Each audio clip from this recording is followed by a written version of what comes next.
రాజ్యం లేని రాజువు నువ్వు,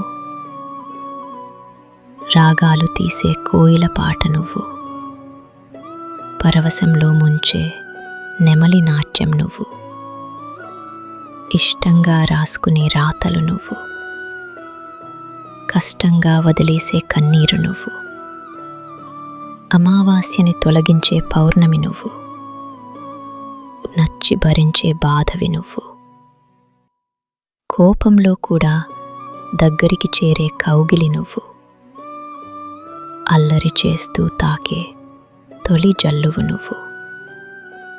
మరువలేక దాచుకునే జ్ఞాపకం నువ్వు, ఎంతో చూసినా తనివి తీరని నిండు వెన్నెల నువ్వు, నీకోసం రాసుకున్న కావ్యం నేను, కృష్ణుడికై ఎదురు చూస్తున్న రాధను నేను.